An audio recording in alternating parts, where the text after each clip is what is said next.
조선 중기 나라가 외적의 침입으로 풍전등화의 위기에 처했을 때 일어선 한 승려가 있었습니다.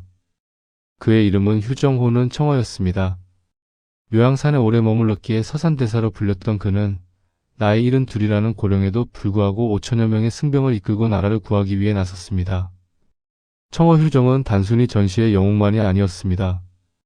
그는 조선 중기 불교계의 최고 지위인 성교양 종판사에 올랐으며 조선 후기 불교교단 최대 계파인 청옥의 법맥의 시조가 되었습니다. 시인으로도 사상가로도 그리고 무엇보다 깊은 자비심을 가진 수행자로서 그의 삶은 오늘날까지도 우리에게 큰 감동과 교훈을 전해줍니다. 1520년 조선 중종 15년 3월 26일 평안도 안주군에서 한 아이가 태어났습니다. 완산 최씨 집안의 아들로 태어난 이 아이의 속명은 여신 자는 현흥이었습니다. 훗날 조선 불교사의 길이 남을 청어 휴정 대사였습니다. 휴정의 가문은 원래 명문가였습니다. 고조할아버지가 태종 때 과거에 급제한 후 창하로 이주했을 만큼 학문적 전통이 깊었습니다. 하지만 외할아버지 기무가 연산군에게 죄를 얻어 가족과 함께 관서지방의 안릉으로 유배를 가게 되면서 휴정의 가족도 그곳에 정착하게 되었습니다. 휴정의 아버지 세창은 학식이 뛰어나 기자 전참봉으로 천거받았지만 이를 사양하고 향리에서 시와 술을 즐기며 은일한 삶을 살았습니다. 어머니는 김씨 부인으로 오랫동안 자식이 없어 고민하던 중이었습니다. 그런데 어느 날 밤 김씨 부인은 신비로운 꿈을 꾸었습니다. 꿈속에서 한 노파가 나타나 대장부의 잉태를 축하한다는 말을 전했습니다. 그리고 그 이듬해 정말로 휴정이 태어났습니다. 이미 그의 탄생부터 범상치 않은 기운이 감돌았던 것입니다. 휴정의 어린 시절은 불가와의 깊은 인연으로 가득했습니다.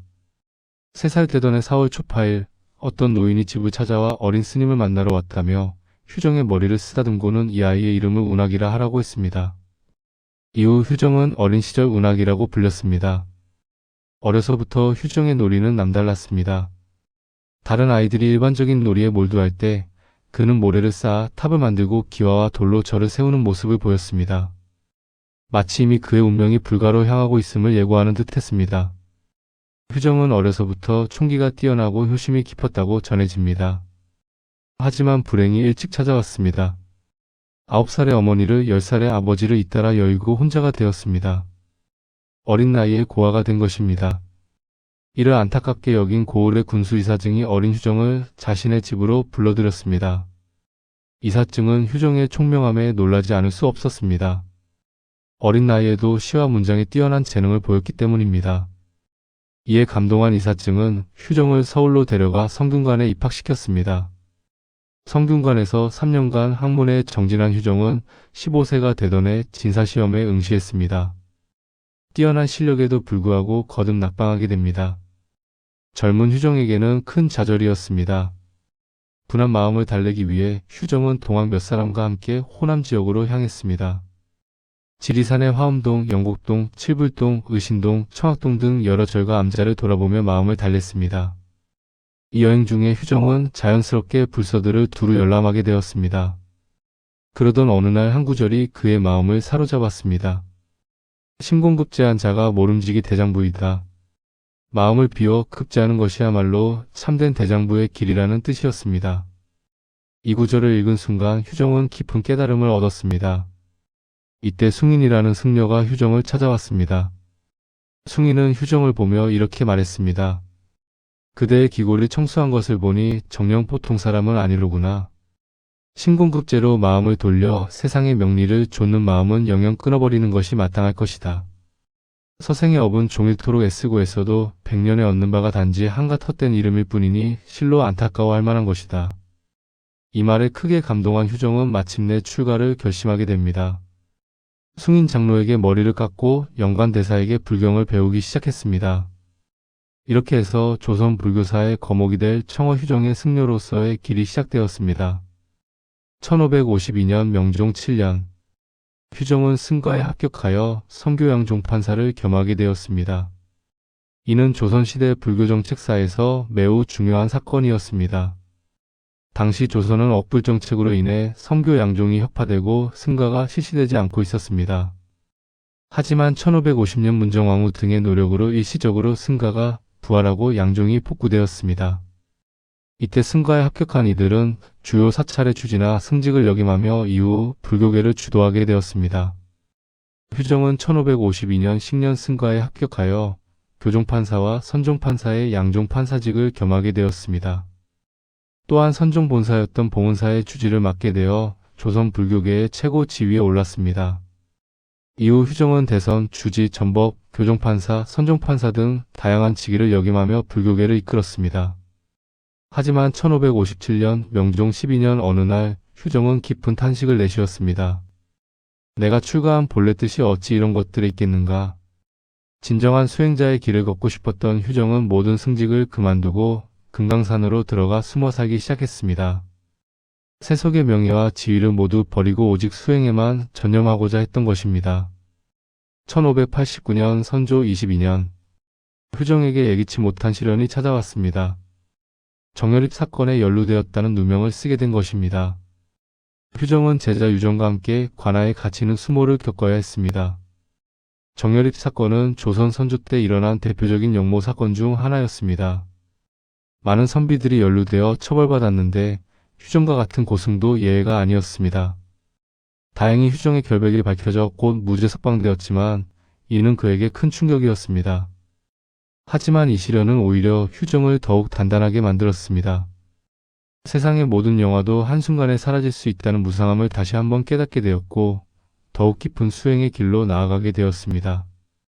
1592년 선조 25년 조선 역사상 가장 참혹한 전쟁 중 하나인 임진왜란이 발발했습니다. 왜구가 한양을 함락하고 선조가 평양을 거쳐 평안도 의주까지 피난가는 절체절명의 상황이었습니다. 이때 선조는 묘양산에 사신을 보내 휴정을 불렀습니다. 나라의 위태로움을 구할 방도를 묻기 위해서였습니다. 당시 휴정의 나이는 72. 이미 고령이었지만 나라의 부름 앞에서 휴정은 망설이지 않았습니다. 휴정은 기꺼이 승병을 일으켜 나라를 구할 것을 약속했습니다. 그리고 8도 16종성교도 총섭이라는 중요한 직책을 받아들였습니다. 이는 전국의 모든 승려들을 통솔할 수 있는 막중한 권한이었습니다. 휴정은 즉시 전국의 경문을 돌렸습니다. 나라가 위험에 처했으니 부처의 가르침을 따르는 모든 이들은 일어나 나라를 구하자. 이 경문은 전국의 승려들에게 큰 감동을 주었습니다. 응답은 놀라웠습니다. 유정이 관동에서 700여 승려를, 처형이 호남에서 1000여 명의 승려를 이끌었습니다. 휴정 자신도 그의 문도와 자원자 승려 1500명을 이끌었습니다. 모두 합하여 5000여 명의 승병이 순안의 법흥사로 모여들었습니다. 5000여 명의 승병을 이끈 휴정은 명나라 군대와 합세하여 평양 탈환 작전에 나섰습니다. 승병들의 용맹함은 적군을 놀라게 했습니다. 그들은 단순한 종교인이 아니라 뛰어난 무예와 전략을 갖춘 전사들이었습니다. 평양을 성공적으로 탈환한 후 승병들은 남쪽으로 도주하는 왜구를 추격했습니다. 연전연승이었습니다. 하지만 군대가 안성에 진을 쳤을 무렵 휴정은 깊은 고민에 빠졌습니다. 72의 나이로 전쟁터를 누비는 것은 분명 한계가 있었습니다. 휴정은 자신의 심신의 노쇠함이 군대의 왕성한 기세를 따라갈 수 없다고 판단했습니다. 무엇보다 승군의 미래를 위해서는 젊고 유능한 지휘관이 필요했습니다. 휴정은 어려운 결단을 내렸습니다. 자신은 물러나고 문도들에게 승군의 지휘권을 넘기기로 한 것입니다. 그는 제자들인 유정과 처용을 불러 최선을 다해 싸울 것을 당부했습니다. 특히 유정에게는 승군 전체의 통솔권을 맡겼습니다. 내가 늙어서 더 이상 전선에서 싸울 수는 없다. 하지만 너희들이 있다. 나라를 구하는 일 이제 너희 몫이다. 휴정의 이 말은 제자들에게 큰 감동과 책임감을 안겨주었습니다. 이렇게 해서 휴정은 묘양산의 은거처로 돌아갔습니다. 하지만 그의 승병 조직과 전략은 이후 전쟁 과정에서 큰 역할을 했습니다. 특히 사명대사 유정의 활약은 임진왜란사의 길이 남을 업적을 남겼습니다. 전쟁이 끝난 후 선조는 휴정의 공로를 극진히 평가했습니다. 그에게 내린 존칭은 국일도 대선사, 성교도 총섭, 부종수교, 보제 등계존자였습니다. 이는 조선시대 승려에게 내려진 최고의 호칭 중 하나였습니다.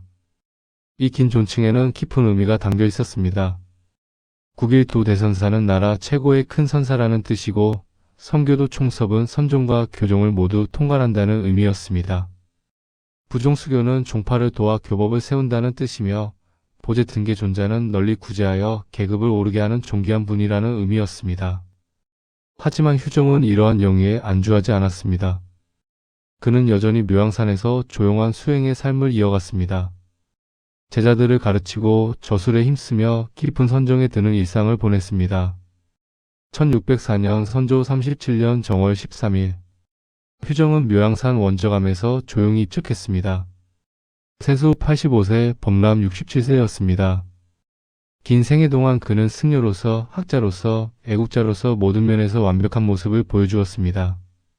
제자 원중과 인형 등이 다비식을 거행하여 사리를 수습했습니다. 수습된 사리는 나누어져 보현산 안심사와 금강산 유점사의 부도가 건립되었습니다. 17세기 중반에는 해남 대둔사에도 그의 부도와 비석이 세워졌습니다. 휴정의 업적은 후대에도 계속 기억되고 추모되었습니다. 임진왜란 당시 승병장으로서의 활동은 근황을 위한 충의의 공적으로 인정받았습니다. 1738년에는 밀양의 표충사가, 1789년에는 해남의 표충사가 사익되었습니다. 1794년에는 묘양산의 수충사가 건립되어 공식적인 향사가 이루어지기 시작했습니다. 이는 휴정의 애국 정신이 공식적으로 인정받은 것을 의미했습니다. 휴정은 특히 시에 뛰어난 재능을 보인 승려로도 유명했습니다. 그의 문학적 소양은 많은 작품으로 남아 있습니다. 대표적인 저술로는 문집 청어당집을 비롯하여 성가기감, 성교석, 성교결, 설선의 회신곡 등이 있습니다. 이러한 저술들은 단순히 문학작품이 아니라 불교 사상과 수행법에 대한 깊은 통찰을 담고 있었습니다. 특히 성가기감은 선종 수행자들의 필수 지침서로 여겨져 오늘날까지도 널리 읽히고 있습니다. 휴정의 가장 큰 업적 중 하나는 수많은 제자들을 길러낸 것입니다. 비문에 의하면 그의 제자가 1000여 명에 이르고 그중 이름난 이가 70여 명에 달했다고 합니다. 사명대사 유정, 뇌목처형, 의엄 등의 승병장들이 모두 휴정의 제자였습니다. 또한 엄기, 원준, 원철 등 수많은 문도들이 전국적으로 활동하며 조선 후기 불교계를 주도했습니다.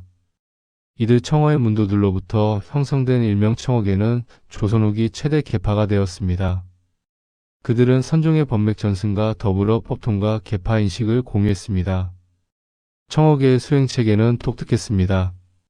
그들은 가나선을 중시하면서도 선과 교를 겸수하는 수행법을 정립했습니다.